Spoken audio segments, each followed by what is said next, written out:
Hey, you know how in the Shawshank Redemption, Andy Dufresne escapes from the Shawshank prison? Yes. Yes. I actually It's an think, important plot point. yeah, that's like basically the whole movie. But I actually think he never intended on escaping. Really? Yes. So, Okay. here's how this State your happened. case. Yeah. Yeah. Let me give a little brief about Shawshank. Spoilers, obviously, but I'm assuming people have seen this movie. Yeah. So if you haven't, you should. Yeah, if you haven't, you should. It's one of those films. In Shawshank, so there's this guy named Andy Dufresne. He's got a life sentence in prison for murdering his wife. He doesn't do it, of course, but he's in prison for life. He's having a pretty rough go at it at the beginning of his prison sentence because he's got like a gang of guys that are just like assaulting him nonstop. Anyway, at the end of the movie, he ends up escaping from Shawshank prison through a tunnel that he builds in his jail cell, hidden behind a poster of Rita Hayworth originally. Yeah. Okay, that's Shawshank. Yeah. When you first watch the movie, you don't know he's going to escape from prison. So your first time watching it, you're just like, oh my gosh, this guy escaped from prison, how amazing. Yeah. And then you're like, I got to watch that again, because it's a totally different movie your second time viewing it. So you watch it the second time, and now you know he escapes from prison, and now you know what all these things mean. You know that like this little rock hammer that he's using to chisel chess pieces with, this is actually like his tool for escape. You know that like the Rita Hayworth poster is blocking, the hole in the cell. You know that like sometimes when he's just walking around the yard, he's actually dumping sand out into the yard. So all these things start coming together, and you're like piecing these things together. Yeah. After your second viewing, then you're kind of like, I just like this movie, I want to watch it again. Okay. And now you're starting to see the undertones of what the kind of like the spirit of the movie is about. And the whole movie is about hope. Okay. Yeah. Like, hope is basically the whole movie. It actually ends with Morgan Freeman meeting up with Andy Dufresne after they've both gotten out of prison. And Morgan Freeman's saying, like, he says hope like, I don't know how many times, a bunch of times at the end. Like, I hope the Pacific is as blue as it is in my dreams. I hope to see my friend. I hope. It ends with I hope. Yeah. That's the whole movie. But it takes like your third, fourth time watching it before you recognize like, oh, this movie's about hope. Yeah, that's the theme. Yes. When you get to like my level, where you've seen this movie like at least once a year for like 20 years now. Okay, yeah. You know? Yeah, you've been watching this movie as long as it took Andy Dufresne to build the tunnel. Yes. Then your mind starts sort of wandering, and you start doing the whole like writing between the lines thing, where now you're coming up with kind of like your own stories about the Shawshank. So, here's what I think happened. I think Andy gets the rock hammer from Morgan Freeman's character Red. Yeah. He kind of like carves into the wall and notices that like this wall is very, very fragile. Like it's very easy when you're actually watching it for how easy it is for him to carve his name into the wall with so little effort. Mm. This is not a like granite wall. This is a very easy thing to carve into. This is drywall. Yeah. It would be as easy as carving into drywall to carve into this thing. Okay? So, and at this beginning phase, Andy is still being abused by these sort of like monstrous guys in prison. Right.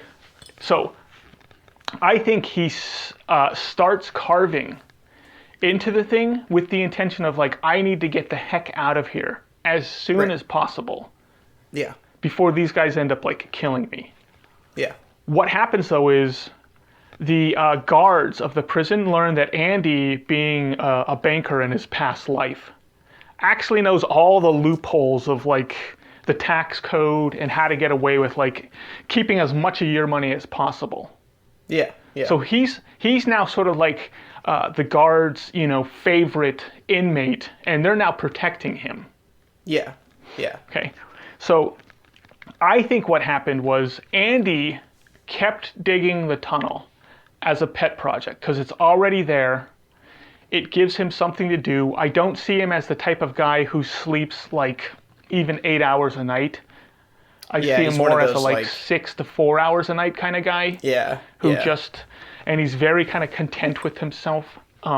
So I think he just keeps digging this thing away. Now, if there's a sand problem, he used to work in the laundry. So he could have been hugging out like within his own bed sheets, like 20 pounds at a time. Yeah. There's also a toilet in the cell. So he could be like dumping this stuff inside of, toilet paper and just flushing it down the toilet. There's a sink in his cell. He's all the way at the end of the cell block. So at night, if he wanted to, he could just have a handful of it. And because you see guys mopping the cell floors like every day, he could just huck a handful of sand and just fling it out into the cell. Because it's just going to land sparsely and you're not going to get the impression that like, oh my gosh, somebody's digging a hole. There's a whole pile of sand here. Right. So I think there's... You could also, once you get it in far enough, you could use your bed sheet to pour the sand on top of. And then you could just put it back in because now it's loose sand that only takes like a minute to just pull out. Yeah. Do you know what I mean? So my point is like, Andy's a smart guy who lives in Shawshank, who knows how to think in ways that gets him around things. Yeah. If I, in the course of like a minute right now, can come up with multiple ways of getting sand out in larger quantities, Andy can do as good, way better of a job than I could ever do. Right. So I don't think getting the sand out of there is his problem. I don't think tunneling is his problem either. I think this thing's going to come down very relatively fast. Right. He's also, if he works in the laundry, you see him kind of like in the wood shop as well. I think it was the wood shop, maybe it's the metal shop as well. So he's probably going to be able to get access to some tools if he wanted to. Yeah. Okay? All right. Now, there's a scene where Andy actually gets put into solitary for the first time. And then when he gets out, everyone's like, how was it? Oh my gosh, it must have been terrible. And he's like, it wasn't that bad. Because like he just lived inside of his head and was listening to like Mozart and Bach all day long. Right. Like he's just that kind of guy. And this is actually the first time I think in the movie where hope comes up. Yeah. Right? So in the outside world, it kind of sounds like Andy wasn't too popular. Okay. The judge kind of talks about him being like cold when he gets sentenced. I think he comes off as being a cold, kind of creepy person on the outside. On the inside, these are favorable traits. He's quiet. He keeps to himself. He's friendly. He's not annoying. Right. And this is like, these are favorable traits on the inside. To be a kind of like cold, distant person makes easy to become a friend with you. Keep your head down. Yeah. Yeah. Don't get into trouble. Don't cause any trouble. Right. Yes. Exactly. Don't talk my ear off. Understand these basics, like principles. So he gets to a point now where he has more friends, close friends on the inside of prison than he probably ever did on the outside. Okay, yeah. He has more ties. Yes. And he's now gets to a point where, because he knows all this tax stuff and all this how to like get away with money laundering and all this other stuff, he has more top level connections in prison than he ever did on the outside. So it's kind of like, do you want to be, a friendless person in a big city where you could do anything 24 hours a day, but you have no friends? Or do you want to be somebody who's popular in a small town where everything closes at like 6 o'clock, but you got like 5 to 10 close friends that you can do stuff with? And it's like, well, I think most people would choose the small town. Yeah. So after a while, then he's actually living a pretty good life. He's got close friendships that he didn't really have outside. He has a purpose, a job that feels like it gives him purpose. It's like a high level position where he feels important. Yes. Like, he didn't do so good on the outside. He's doing actually pretty well on the inside. Yes. So I think you can see like when he's not doing so well those first couple of years where he's getting bullied, he's taking actions towards escape. Then he starts that's doing... when he starts the tunnel. Yeah, that's when he starts the tunnel. Then I think he keeps doing it as a pet project just because it gives him hope of escape. Yeah. It's sort of like, it's kind of like the difference between you can leave anytime you want to, so you don't leave, because you're like, I know I can leave anytime I want to, it's not a big deal. Yeah, but I'm kind of actually enjoying myself. Yeah. May as well stay. Exactly. Versus you can't leave, and now this cloud of I can't leave is hanging over your head, and now all you want to do is leave.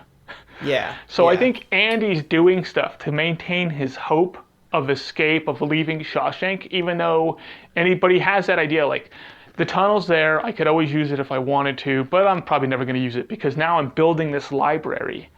Yeah. And now I'm helping the guys get their general education and their high school diploma, and I'm teaching guys how to read. And these are things you don't do. You don't start building these relationships with people and helping people out and building a library. Yeah, if your intention is like, and I'm going to leave it all behind, and who gives a crap? Right. Like no one would do that. If your main intention is escape, you're not going to be building ties with people, and you're not going to be helping people get their high school diploma, and you're not going to be building a library that you're proud of, and you're not going to be, going out of your way to help the guards and the warden to evade the government's tax, code. Yeah. I just don't see these as things that you would be doing. So I think Andy actually finishes the tunnel after about like 10 years or so, then just hangs it up. Yeah. Because when they end up finding the rock hammer, it's worn down. Yeah. Right. And I'm like, why didn't he get a new one? He knows the guy that can get him one. Yeah. So if he could have eventually just gotten, you would have gotten, if you were trying desperately to escape, you would have gotten yourself a new rock hammer after the 10-year period. But I think he spent about 10 years, got rid of then the rock hammer was just no longer of use to him anymore. Yeah. Like he made his chessboard. I already did that. I dug my tunnel. I already did that. This is just the thing I've never told anybody about. And now I'm building my library. And this is the thing that's important to me. Yeah. But then something happens. The guy that he's helping get his high school diploma, that's going to actually, I think, be leaving prison in like a year or so. A young guy that everybody likes. He ends up trying to help Andy because he had a cellmate that was the actual murderer of Andy's wife. And he knows it. So he's going to help Andy get out through the whole legal system. Yeah. But the warden doesn't want Andy to leave because Andy's making the warden money. Yeah. So they end up killing this guy. Right. Then they throw Andy in the hole for like a month or two, and Andy comes out no longer a person who's got like all this hope in him. Right. Yeah. So now Andy's like, he's lost his hope, and now he knows I either have to figure out if I can use the tunnel to escape. Yeah. Or I'm probably going to end up like Brooks did. Brooks is an older gentleman from the prison who ends up leaving, and he hangs himself because he just can't cope with dealing with the outside world. Yeah. And he's also too kind to really hurt somebody to get sent back into prison. Yeah. So Andy's at that point now where he's like, I can't stay in the prison. Yeah. Because I'm going to end up like Brooks. So I got to try and use the tunnel. Yeah. So I think he's just now at a point where he's biding his time and coming up with the plan of how do I get all the stuff that I need to get in order to leave. Yeah. So for me, it's too big of a coincidence that Andy ends up finishing the tunnel. Yeah. Having one of his friends, his young friends that's going to leave prison, that's got the new wife and baby, that just got his high school diploma, get killed. He's now like lost any chance he's ever going to get of escaping or leaving. Right. Yeah. That all these things just happen at the exact same time, even within the exact same like year. Yeah. Would be, I think, a little crazy. So I think Andy finished the tunnel like years before, maybe even like 10 years before. He spends like 28 years in the prison. Yeah. Probably his first 10 to 15 years, he finished this tunnel. And it was just there, and it was almost something that fueled him, like, I can leave anytime I want to, guys. Even though he knows, like, I might not be able to leave, but it's there fueling my hope. Yeah. So I think Andy chooses, I'm going to take a chance and just try and get out of here. And if I can't make it out, I'm going to end it because I can't handle this anymore. Yeah. But he just so happens to actually escape. So Shawshank. It's one of those things where, like, I've seen the movie a lot. Right. I've read the script multiple times. Yeah. It's a good script too to use if you're a screenwriter, to just look through and see how they handled some of the scenes. Okay. Especially when you know the movie as well as I do, because then you can see the scene and see how they wrote it and be like, okay, and it makes it easier for you to, like, write something down. I'll have to read that one. Yeah. I read that screenplay. It's good, yeah. Yeah. I read the novella, the Stephen King novella. I was going to ask that, if you'd read Stephen King's... I did. Yes. Okay. I would, how was it? I would skip it. That's how I felt about it. The movie is so much better. Yeah. But I'm one of those guys who, a lot of the times, I like the movie better. A lot of the times. Yeah. Because, and I think I'm a lot like that too. Yeah. Like, I think I just probably a lot more of a visual person than, also I'm dyslexic, so reading isn't, like, something that's as natural for me as it is for most people. Yeah. So it's neither is writing. Yeah, well, neither. Yeah, writing shouldn't be. It shouldn't be. I think it allows you to kind of, like, think outside of the box on a lot of these things, or it's like you look at writing in a different way than most people do because you're dyslexic. Yeah. So it's like stuff like Shawshank, when you're, like, reading through it or when you're watching it, you have these, like, out of the box ideas, out of the box thoughts, where, like, writing between the lines like this, like, I probably wouldn't have thought of it. I kind of think of it like, Andy, it took him 28 years to finish the tunnel. Whatever. Yeah. That's what Morgan Freeman says, and he wouldn't lie. He's that penguin narrator. He's the narrator for every movie. Yeah.